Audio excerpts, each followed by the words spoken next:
Hello guys, I am Nikki और आप देख रहे हैं अपना YouTube channel IQ students point. Guys, आज की क्लास में हम अपनी यूनिट 1 को ही कंटिन्यू करेंगे। उससे पहले मैं आपको बता दूं, यहाँ पर थोड़ा सा कंस्ट्रक्शन का काम चल रहा है। अगर वॉइस में कुछ आपको प्रॉब्लम हो या मेरी वॉइस ब्रेक हो तो आप मुझसे उस टॉपिक को टेलीग्राम चैनल या कमेंट बॉक्स में क्लियर कर लिएगा, ठीक है। हम अपनी फर्स्ट यूनिट को आगे कंटिन्यू करते हैं। इससे पहले वाली क्लास में हमने कांट पढ़ा था। आज की क्लास में हम मैकियावली को कंटिन्यू करेंगे। देखिए, मैकियावली के बारे में आप लोगों ने पहले भी काफ़ी बार पढ़ रखा है, क्योंकि मैकियावली को आपने पूरा फिलॉसफिकल रूप में पढ़ा था कि मैकियावली क्या था, क्यों वो एक आधुनिक तरीके से सामने आया, क्यों उसको एक पुनर्जागरण का प्रभाव पड़ा, क्यों उसको पहला आधुनिक विचारक बोला जाता है, ठीक है। तो वो सारी चीज़ों को आज की वीडियो में हम क्लियर करके उसके आगे के टॉपिक्स को कंटिन्यू करेंगे। फर्स्ट ऑफ ऑल, मैकियावली आधुनिक राजनीतिक विज्ञान के प्रमुख संस्थापकों में से एक माने जाते हैं। वे एक कूटनीतिज्ञ, राजनीतिक दार्शनिक, संगीतज्ञ, कवि और नाटककार थे।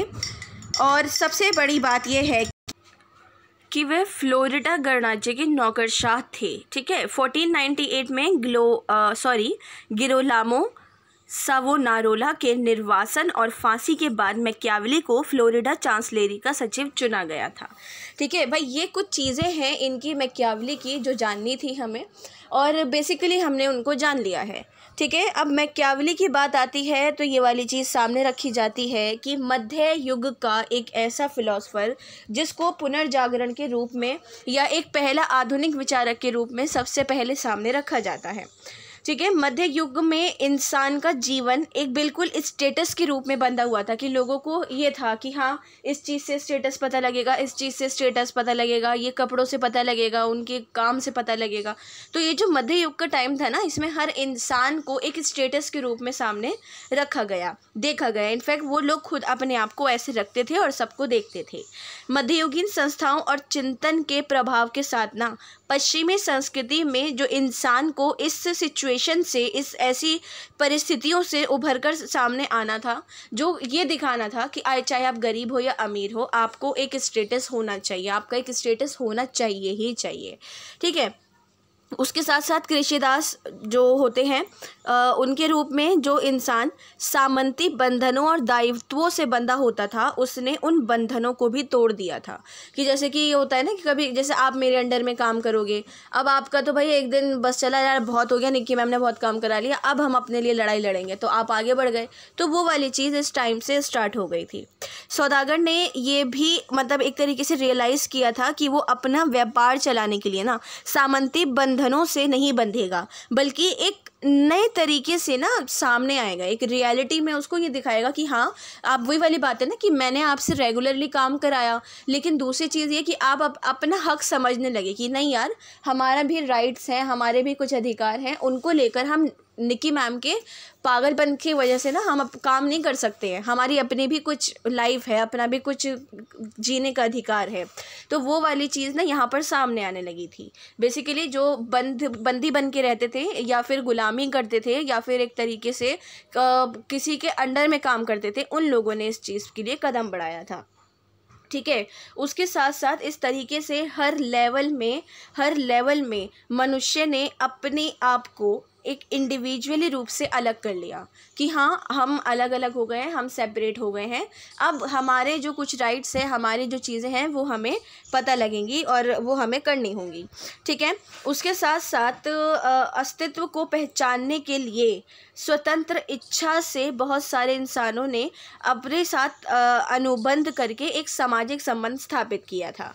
फ्री विल, सामान्य इच्छा जो है हमारी, वो आप आगे पढ़ोगे, आगे के ही फिलोसफर्स ने, रूसो ने स्पेशली इसके बारे में बताया। तो फ्री विल की यार हाँ, मतलब हमारी भी कुछ फरमाइशें हैं, ख्वाहिशें हैं जिनको हम पूरा करना चाहते हैं और वो किसी के अंडर रह के हो नहीं सकती है। तो उसके साथ साथ क्या हुआ कि उन फ्री विल्स को, सामान्य इच्छाओं को पूरा करने के लिए लोग जो थे इन ऐसे अनुबंध, ऐसे कॉन्ट्रैक्ट्स करके सामने आए थे जिससे जो हमारे सामाजिक संबंध थे वो स्थापित होने लगे थे। साथ ही साथ इंसानों का जो पॉलिटिकल लाइफ थी वो पवित्र रोमन साम्राज्य, होली रोमन एम्पायर जो था, उसके डेवलपमेंट के जाल में फंस गई थी और फंसने के बाद फिर वो उससे निकलकर नेशन स्टेट की तरफ भी आ गई थी जल्द से जल्द, उसको इतना टाइम नहीं लगा था। ठीक है, सो अब जो ये है कि इंसान आया, इंसान के मन में ये वाली चीज़ आई कि जो हमारे धार्मिक रूढ़ियाँ हैं ना, उनके लिए सबसे पहले तो कोई भी आस्था नहीं होनी चाहिए। ठीक है, और जो है हमें सब कुछ एक तरीके से वैज्ञानिक तथ्यों पर ही सब चीज़ों को मानना चाहिए, जो साइंटिफिक फैक्ट्स होते हैं। ठीक है, क्योंकि ये चीज़ आपने देखी कि बहुत बहुत बहुत ज़्यादा जो हमारे क्रिश्चियन मिशनरीज थे वो क्रिश्चियन धर्म को फैला रहे थे, और उस चीज़ को देखते हुए यहाँ पर ये वाली बात रखी गई कि भाई यहाँ पर जो लोग थे उन्होंने कहा कि अब हमें ना साइंटिफिकली अपनी चीज़ों को देखना चाहिए, समझना चाहिए, ये बहुत हो गया फालतू का धर्म वर्म, हम लोग इसको अब नहीं मानेंगे। मोटे तौर पे ये वाली बात की गई। जो मॉडर्न टाइम आया ना, मॉडर्न टाइम पे ये जो रेनेसेंस वाला टाइम आया पुनर्जागरण के बाद, इसमें रिफॉर्मेशंस होने लगे थे, धर्म सुधार हो रहे थे। ठीक है, जिसको धर्म मानना था मानना था, नहीं मानना था नहीं मानना था, ये जो ज़बरदस्ती का धर्म थोपना था ना, वो सब खत्म हो गया था। तो बेसिकली हमारा मैकियावेली के परिचय के अंदर ये चीज़ें इसलिए पढ़ाई जाती हैं क्योंकि मैकियावेली पहला आधुनिक विचारक है। फिर रेनेसेंस का जो टाइम था उसके रिप्रेजेंटेटिव में हमारे निकोलो मैकियावेली पहले आधुनिक राजनीतिक विचारक माने गए, और मार्टिन लूथर को धर्म सुधारक का उन्नायक माना गया। लेकिन जो पॉलिटिकल फिलोसफर्स के अंदर सबसे पहला एक आधुनिक टाइम का माना जाता है वो हमारे मैकियावेली भैया ही माने जाते हैं। ठीक है, मैकियावेली भैया की आगे की चीज़ें हम अब कंटिन्यू करते हैं। अब आती है पुनर्जागरण का प्रभाव, कि भाई पुनर्जागरण का प्रभाव क्या था, कैसे था, क्यों था और क्यों पड़ा था। देखो, अगर हम हिस्टोरिकल बेस पे देखें तो मैकियावेली को पुनर्जागरण की संतान माना जाता है। ऐसा भी बोला जाता है कि इनके जन्म ने ही दुनिया में अच्छाइयाँ लानी शुरू कर दी थी। रेनेसेंस को एक ऐसा मोड़ माना जाता है जिससे धर्म सुधार खत्म हुआ, ये जो बंदिशें थी, ये सारी सब चीज़ें हो रही थी, वो सब चीज़ें ख़त्म हो गई थी। ठीक है, तो इनको पुनर्जागरण की संतान माना जाता है कि पुनर्जागरण ने ही, मतलब इनका जन्म ही इसलिए हुआ था कि रेनेसेंस आना था। पुनर्जागरण यूरोप का एक कल्चरल मूवमेंट था जो हमारी 14वीं सेंचुरी से इटली में शुरू हुआ था और बाद में फ्रांस में, स्पेन में, जर्मनी में और यूरोप तक ये सब कुछ फैल गया था। ठीक है, मैकियावेली की जो जन्मभूमि थी वो फ्लोरेंस थी, और वहाँ पर ये आंदोलन बहुत ज़्यादा मुद्दे, मतलब उरूज पर रहता था कि हाँ, यहाँ वहाँ पर ये जो आंदोलन था ये उरूज पर था। इसी वजह से वहाँ की कला, वहाँ का साहित्य, इन सब के क्षेत्र में ना चर्च को एक मोनोपोली का अंत हो गया, कि मतलब हाँ, अब चर्च का ना बिल्कुल अंत सा हो गया। क्यों? क्योंकि आप लोगों ने पहले भी पढ़ा है कि भाई किस तरीके जो क्रिश्चियन मिशनरीज थे, पॉप थे, फादर्स थे, वो ज़बरदस्ती लोगों को धर्म परिवर्तन करवाते थे, या फिर ज़बरदस्ती उनसे पैसे ठगने के लिए बोलते थे कि हम आपके पापों को धो सकते हैं और जीसस हैं, हम हमसे कांटेक्ट में रहते हैं, ये है वगैरह वगैरह और सारी बातें। ठीक है, तो इसी वजह से जो था वहाँ की ये मोनोपोली वगैरह सब खत्म हो गई थी, और धार्मिक उपदेशों की जगह ना मानवीय संवेदनशीलों ने अपना एक जगह ले ली थी। कि भाई वही वाली चीज़ है कि एक धर्म को छोड़ के साइंटिफिकली चीज़ों को लोगों ने मानना शुरू कर दिया था। इससे राजनीति में ह्यूमैनिज्म को बढ़ावा मिला था, मानववाद को। ठीक है, आगे कंटिन्यू करते हैं। तो ये यूरोप के इतिहास की एक ऐसी कला और साहित्य का पुनरुत्थान का युग भी माना जाता है जिसके अंदर क्लासिकल मॉडर्न्स की छाप हमें सबसे ज़्यादा मिलती है। ठीक है, जो हमारे, अब देखो यार, मॉडर्न टाइम है, जो हमारे मॉडर्न फिलोसफर हैं मैकियावेली जी हैं, और मैकियावेली जी ने क्या करा, हर चीज़ को एक तरीके से ऐसा लगा कि कभी कभी होता है ना, कहते हैं कि हमारे घर में एक बच्चा आया, ठीक है, ये बच्चा नहीं है, लक्ष्मी है, ऊपर वाले की देन है, इसके आने से खुशियाँ आई। तो वही चीज़ से मैकियावेली के साथ हुई थी, लेकिन बस फ़र्क ये था कि एक बच्चा घर में वो खुशियाँ देता है, लेकिन मैकियावेली ने वो पूरी आधी दुनिया के अंदर वो खुशियाँ दी, और जहाँ पर ये सारा ये सब फैला हुआ था उस सब को सही करना, ख़त्म करना, ठीक करना, वो सब चीज़ें इन्होंने करी थी। ठीक है, इससे जो इंसान का ज़िंदगी थी, उसका जीवन था, वो बिल्कुल चेंज हो गया, और इसका प्रभाव दार्शनिक, आर्थिक, वैज्ञानिक और तकनीकी क्षेत्रों में बहुत ज़्यादा पड़ा था। ठीक है, दार्शनिक होता है हमारा फिलोसफिकल, आर्थिक होता है इकोनॉमिकल, वैज्ञानिक साइंटिफिकल और तकनीकी टेक्निकल। तो इन सब चीज़ों में बहुत ज़्यादा प्रभाव पड़ा, चेंजेस हुए, लोगों को समझ आने लगा कि हाँ, हमारे साथ ये धोखा हो रहा है। ऐसा कुछ भी नहीं है जैसा हम सोचते हैं। इन घटनाओं में कुस्तुनतुनिया का पतन हुआ 1953 में, ठीक है। छापे खाने का आविष्कार हुआ 1455 में। कुस्तुनतुनिया का पतन 1453 में हुआ था, मे बी मैंने 1953 बोला है, आप करेक्ट कर लेना, सॉरी। छापे खाने का आविष्कार 1455 में हुआ था और अमेरिका की खोज 1492 में हुई थी। और ये चीज़ें स्पेशली इसमें मेंशन की गई हैं। क्यों? क्योंकि मैंने आपको ये स्टार्टिंग से बता दिया कि पुनर्जागरण का प्रभाव क्या पड़ा था, कैसे पड़ा था, कि मतलब कितनी चीज़ें, आप देखो कितनी चीज़ों में डेवलपमेंट हुआ, कितनी चीज़ें ठीक होनी शुरू हुई, कितनी चीज़ों में इम्प्रूवमेंट्स हो गई, ठीक है। अच्छा, अब एक क्वेश्चन मैं यहाँ आप लोगों से करूँगी, ये आप लोगों ने अपने स्कूल लेवल पर पढ़ा है। भारत में सबसे पहला छापा खाना कब खुला था, ठीक है। दुनिया का जो छापा खाने का आविष्कार हुआ था वो 1455 में हुआ था। अब भारत में छापा खाना कब और कहाँ खुला था, मुझे आप ये कमेंट बॉक्स में या टेलीग्राम पे ज़रूर बताइएगा, ठीक है। ये बेसिकली आपका नॉलेज का क्वेश्चन है, इन केस आपके आगे कम्पिटिटिव लेवल्स पे आ जाता है, दैट्स वाई मैंने आपसे ये पूछा है। कुस्तुनतुनिया पर तुर्कों का जो था वो विजय थी। इसी वजह से यूनानी विद्वानों ने, जो विद्वान थे वो इटली भागकर आ गए थे और अपने साथ बहुत सारी प्राचीन पांडुलिपियाँ भी लेकर आए थे। तो इनमें ऐसे विचार भी भरे हुए थे जो मध्ययुगीन चिंतन प्रणाली के बिल्कुल नए जैसे माने जाए। मतलब ये वाली चीज़ नहीं थी कि वो क्लासिकल होकर भी क्लासिकल हो, वो ये थी कि यार हाँ, ऐसा लग रहा है कि बिल्कुल मॉडर्न टाइम में उसको रखा गया, बनाया गया, ठीक है। तो इसमें व्यक्ति को एक तरीके से उसके डेवलपमेंट के लिए उसको प्रोसेस मिल गया कि हाँ, अब ऐसे प्रोसेस हमारा हो सकता है, डेवलपमेंट हो सकता है। तो इन नए विचारों को एक्सेप्ट करते हुए बहुत सारे महत्वपूर्ण एक कारण बने हमारे, जैसे नए सौदागर वर्ग का उदय हुआ जिसने इकोनॉमिकल मामलों के अंदर इंडिविजुअलिटी को बहुत ज़्यादा बढ़ावा दिया था, ठीक है। कि अब इकोनॉमिकल बेस पे कि मेरा अपना अलग हो गया, मैं आपके इकोनॉमिकल बेस पे इंटरफेयर नहीं करूँगी, आप मेरे नहीं करोगे, दैट्स इट, ये अलग अलग हो गया, ठीक है। यही साथ साथ आगे चलकर कला कौशल का जो था संरक्षक भी बना। लोगों को कला का, कौशल का, इन सब चीज़ों का भी एक तरीके से मिलने लगा, एक तरीके से उनकी अच्छाइयाँ होने लगी कि हाँ ठीक है, अब जो पहले चीज़ें ख़त्म हो गई थी या पहले चीज़ें रुक गई थी वो अब अगेन कंटिन्यू होने लगी हैं, ठीक है। तो इसका परिणाम ये निकला था कि जो हमारे सेल्फ एक्सप्रेशंस थे उनको बहुत ज़्यादा स्वतंत्रता मिली थी और लोगों को एक तरीके से ये होने लगा था कि हाँ, अब हमें दबाने के लिए या रखने के लिए कोई और शख्स नहीं है, हमारा खुद पर अपना अधिकार है। कला अब धार्मिक शिक्षाओं के अंदर में उन्होंने रूप ले लिया था, ठीक है। और उधर छापे खाने के आविष्कार की वजह से नए नए विचार, नए नए लोगों की पेंटिंग्स और सब चीज़ों को बहुत ज़्यादा बढ़ावा मिला, ठीक है। और इसके साथ साथ कला और साहित्य में और साइंस में, प्रौद्योगिकी में, इन सब चीज़ों के अंदर पॉलिटिकल डेवलपमेंट बहुत ज़्यादा हो गया, ठीक है। जो लोगों के थॉट्स थे वो इन सब चीज़ों को लेकर बहुत ज़्यादा उभरने लगे, सामने आने लगे। तो पुनर्जागरण का प्रभाव जो है बेसिकली ये दिखा। और आगे मैं पुनर्जागरण का प्रभाव आपको पढ़ाती हूँ, ठीक है। ये कि यूरोप के इतिहास में पुनर्जागरण का काल अंधकार का युग का अंत माना जाता है, कि बिल्कुल जो अंधापन मचा हुआ था ना, लोग अंधे बन के किसी पे भी विश्वास कर रहे थे, स्पेशली पॉप पे, फादर पे, क्रिश्चियन मिशनरीज पे एंड ऑल थिंग्स। तो उन सब चीज़ों का अंधकार का युग जो था वो समाप्त हो गया। मैकियावेली अपने समय का, उस टाइम का मतलब ऐसा एक शख्स माना जाता है जिसको दुनिया के बदलने की देन भी माना जाता है, ठीक है। इसके साथ साथ उसने राजनीति को मेटाफिजिक्स और थियोलॉजी में और इन सब चीज़ों से मुक्त करके एक ऐतिहासिक यथार्थवादी बनाया। उन्होंने कहा कि भाई जो हिस्टोरिकल बेस पे चलता आ रहा है ना सब कुछ, इसको ख़त्म करो यार, कब तक चलाओगे।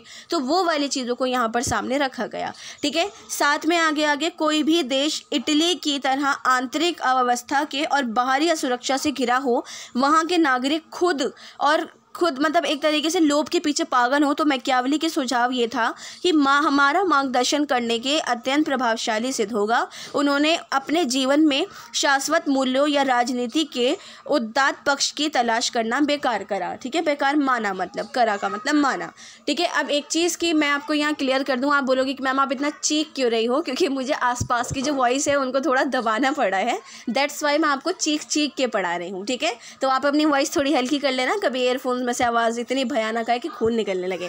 खैर चलो आगे बढ़ते हैं। तो मैकियावेली को ये माना जाता है कि भाई एक तरीके से वो पूर्ण राजतंत्र का समर्थक है।